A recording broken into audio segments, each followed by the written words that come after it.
বনাবলৈ লৈছোঁ কচু থোৰ। তাৰ বাবে কচুখিনি ধুনীয়াকৈ কাটি ধুই পখালি লৈ পিনে কুকাৰত ভৰাই দিছোঁ। লগতে দি দিছোঁ কেইটুকুৰামান আলু,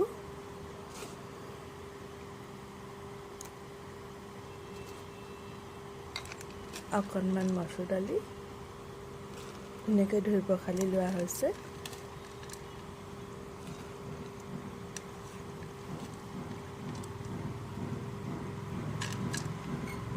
কেইটামান জলকীয়া, কচুখিনি অকণমান জ্বলা হ'লেই ভাল লাগে। অলপমান পানী, যিহেতু কচুত বেছি পানী দৰকাৰ নাই, কচুৰ পৰা ওলাবই, সেইবাবে অকণমান পানী দিয়ে সিজিবৰ কাৰণে দিয়া হৈছে। অকণমান নিমখ দিয়ে ঢাকন লগাই উঠাই দিম। আলুবোৰ সুমাই দি পিনে এটা চিটি মৰালৈকে। এইফালে আকৌ মাছ লোৱা হ'ল, ৰাস্তাইদি গৈছিলে, তাতে মাছ লোৱা হ'ল। এতিয়া মাছকেইটা বাছি লওঁ, কচুকণ হয় মানে। কচুখিনি নমাই ল'লোঁ আৰু মাছখিনি ফ্ৰাই কৰি ল'ম বুলি ভাবিছোঁ। সেইকাৰণে কেৰাহীখনত তেল অলপমান দি গৰম হ'বলৈ দিয়া হৈছে। তেলখিনি গৰম হ'লত মাছখিনি লাহেকৈ দি দিছোঁ।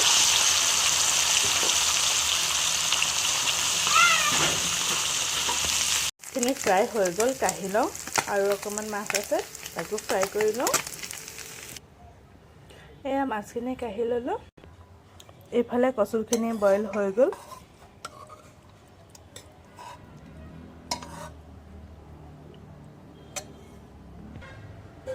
এতিয়া অকণমান হেতাখনেই ইয়াতে অলপ লৰাই দিছোঁ, যাতে কচুখিনি ভালদৰে ভাঙি যায়।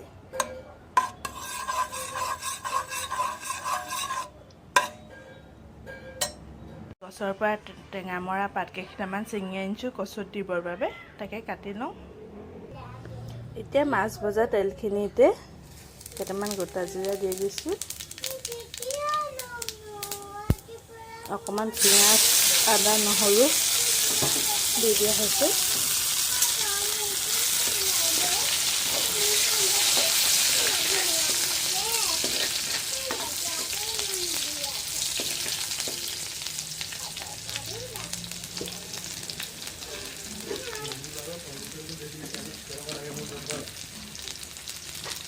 এতিয়া এইখিনি অকণমান ভাজ খালত বিলাহী দি দিছোঁ। এতিয়া অকণমান জলকীয়া গুড়ি, জিৰা আৰু হালধি দি দিছোঁ। সেইকাৰণে অকণমান ভালদৰে ভাজ খাবলৈ দিম।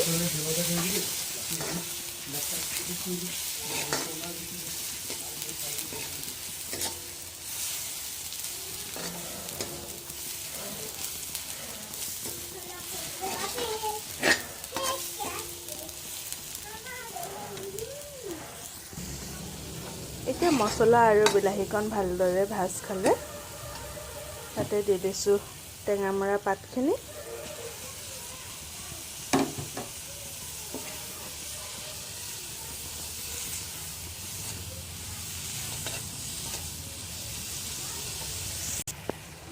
পাতখিনি গলি যোৱাৰ লগে লগে ইমান ধুনীয়াকৈ নিজৰ পৰা পানী উলিয়াই দিছে পাতখিনিয়ে। সিজিবলৈ অকণো টাইমেই নালাগে, লগে লগে গলিয়ে যায়।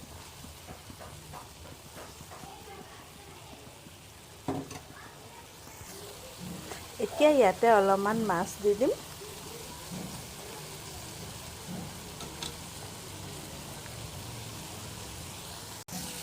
মাছখিনি দি অকণমান দেৰি লৰাই গেছটো ল' ফ্লেমত দি অকণমান দেৰি কাৰণে ঢাকি থ'ম। তালৈকে অকণমান মছলা টেঙা ভাৱটো মাছৰ গাত সোমাই যাতে হৈ গ'ল। এতিয়া এই বইল কৰি থোৱা কচুখিনি দি দিছোঁ।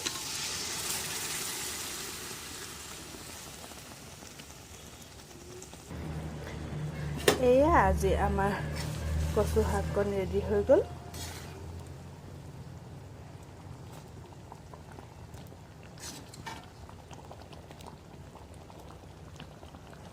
গেছটো অফ কৰি দিওঁ।